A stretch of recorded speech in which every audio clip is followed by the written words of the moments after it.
There is always, always, always, always, always, always something bad that's going to happen to, no matter who we are, no matter what type of life we're living.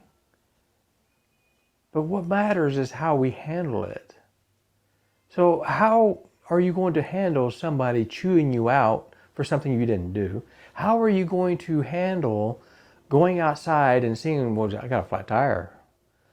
I need to get that fixed, but I'm going to be late to work. I'm going to be late to my appointment, or I'm going to be late to wherever you're heading.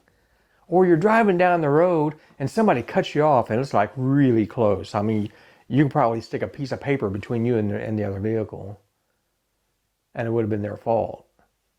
How would you handle that?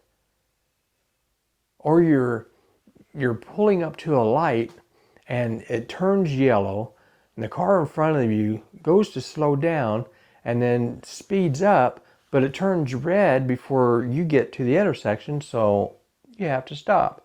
Do you chew that person out while they're driving away because they went on through? What good is that going to do us? Listen, if we're going to be Christ-like, we need to act like it. And we need to be Christ-like. It doesn't do any good for them if they hear you. It's not going to do any good for you internally if we're just bottling up a lot of negative energy that's going to burst out probably at the wrong time. Even if you're in your vehicle by yourself and somebody does something, and instead of having road rage, you're thinking about it and you're showing your fist and griping somebody out, and you're just like angry, and you're not flipping them off or anything, so you're not doing that, but you're showing a lot of anger. But then you look over to the car next to you, or their car and behind you, and it happens to be somebody that goes to your church or your neighbor, or somebody you know. Or it could be somebody that knows somebody that you know. You don't even have to know that person. They can know somebody that you know, and they know that you know them. And you're doing that, and they're like, whoa, well, I would have never thought that person would have done that. I thought they were true Christians. Well, true Christians can get upset too. But are we going to go as far as doing something like that? I don't think we should. I had an anger problem when I was growing up. And I was always trying to do what's right, okay? But if somebody come against me, and well, if they just come against me verbally, not a big deal. Sometimes they can push me and shove me, not a big deal, but my anger's there. But if they hit me just wrong, man, I'd lay out on them. And let's just say I always came out on top.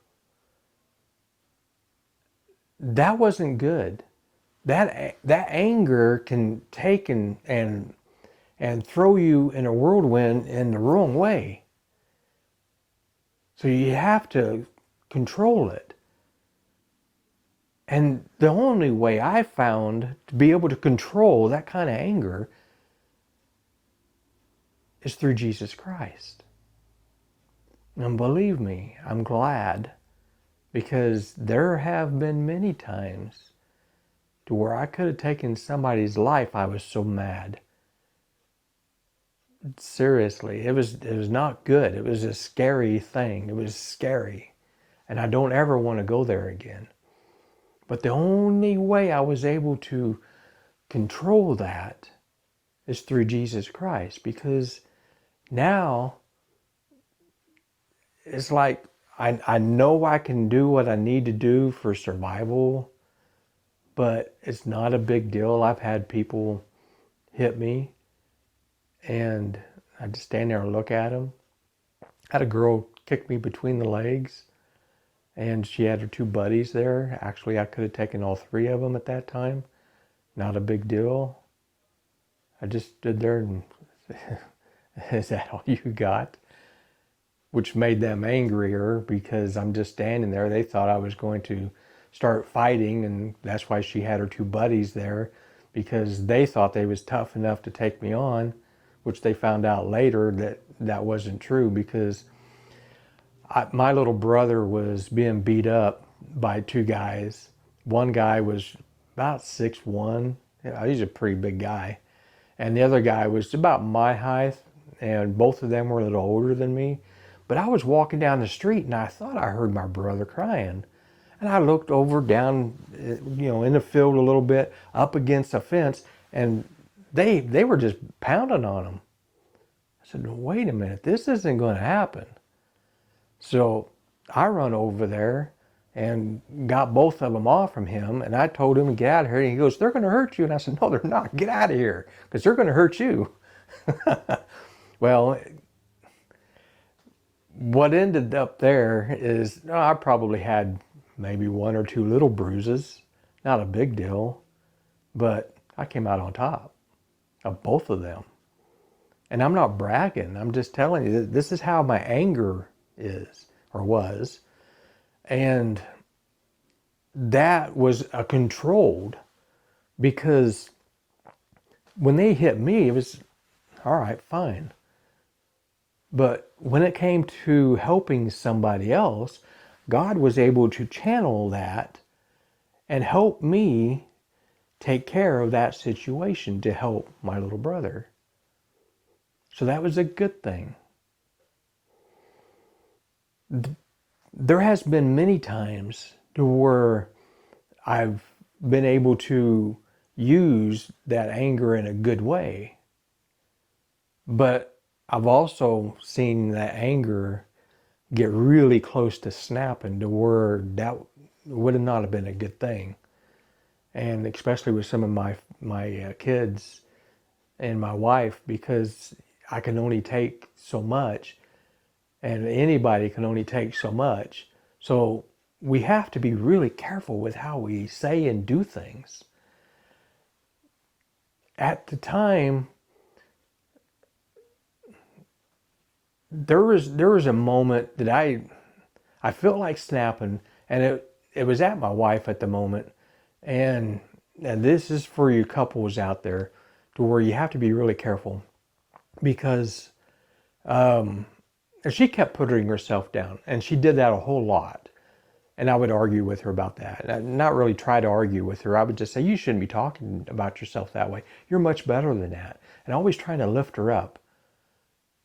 But things that happened in her past, she just couldn't let go of it. It really hurt her.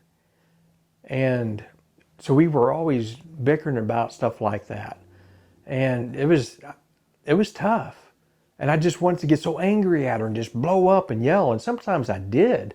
It's like, whoa, slow down, buddy. You're here to help her, not chew her out, because that's probably one of the things that happened to her a lot as she was growing up. And then teased about her weight and all that stuff. She really had a mental illness with that part. And I mean, I felt sorry for her, but I also knew that she was old enough she can control that, and she can get help with that. But giving it all to Christ, I think, would have been the best thing for her. And that could be for you. If you have a problem with anger, or you have a problem with jealousy, or whatever the problem is or the situation is, if you give it to Jesus Christ and allow Him to work in your life, you'd be surprised the pressure that's taken off and how much easier it is for you to be able to work through whatever you're going through.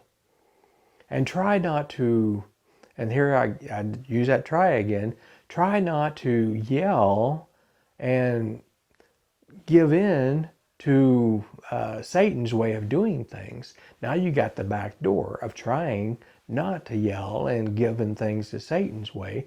So most people that try to do something, they don't accomplish anything.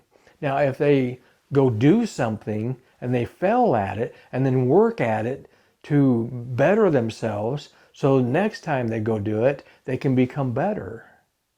There's a big difference there in trying and doing and failing and making it better. So we need to be careful with what we say, how we say it, and raising our voice. And how high do we raise our voice? How angry do we get? A lot of times anger will fog your brain to where it's hard for you to concentrate anyway. So how are you going to relay your walk with Christ if you're angry all the time, or if you're always griping and complaining and putting things down and saying, poor me, poor me? What good is that going to do? It's not going to do you any good. So we need to be more Christ-like. Get closer to Jesus Christ. Get close to our Heavenly Father. Get close to our Creator. When you're walking the walk, life is easier than when you're not. The stuff that's going around right now in the whole world, but really, really going on here in the United States, not only do we need to open our eyes to truth, you need to rely upon God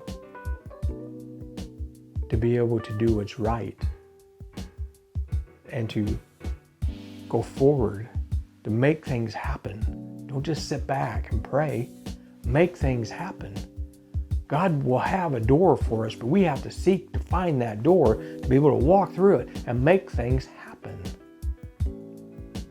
We can accomplish anything through Jesus Christ and our Heavenly Father. But we can accomplish very little on our own. May God bless.